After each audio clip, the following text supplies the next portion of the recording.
kung gusto mong magkaroon ng impeachment muli si VP Sara, i-refile mo uli yan. But the Constitution says you cannot file another impeachment case against the same official within a period of 1 year. So, fast forward po natin. Pagdating po ng July, 4th Monday of July, na-organize na po yung Kamara.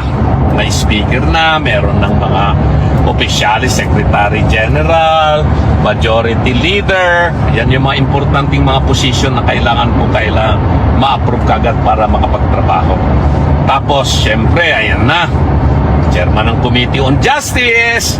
Importante po yon dahil most likely siya ang magiging head ng prosecution panel ng House. So itatalaga nila yan, gagawin po nila yan.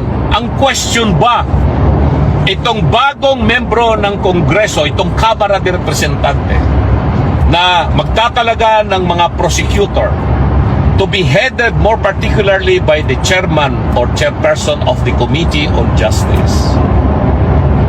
Pwede ba nilang i-prosecute yung impeachment case na isinampa ng dating Kongreso?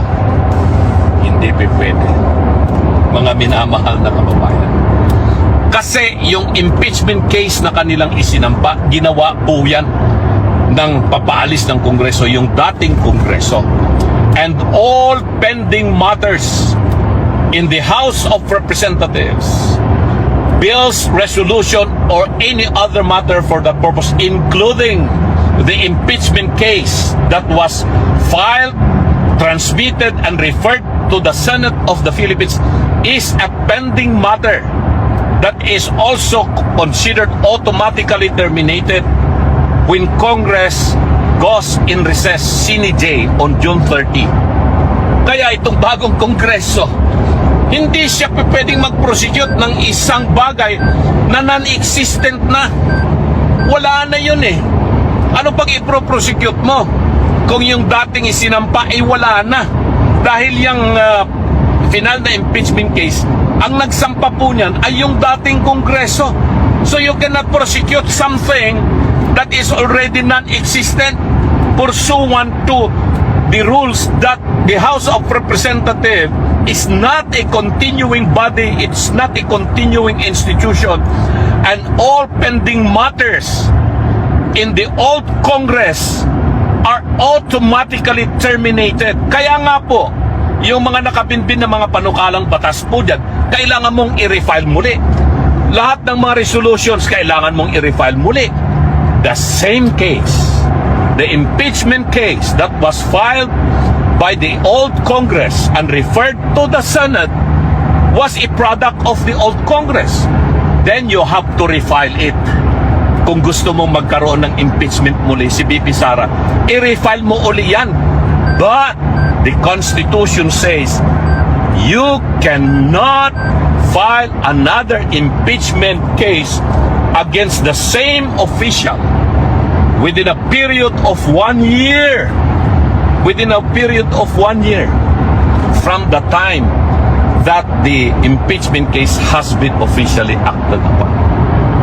Hindi pwede. So maliwanag po yan. Yan ang aking opinion, legal opinion. At ipaglalaban ko po yung legal opinion na yan.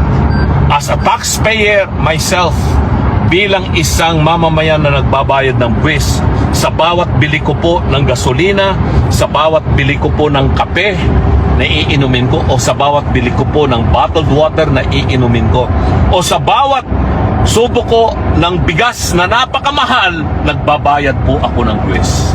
So I can defend this and file the necessary action if and when this new Congress will keep on insisting to prosecute an impeachment case that was filed by the outgoing Congress of the Philippines, or fast forward, the old Congress of the Philippines. So yan po yung aking opinion.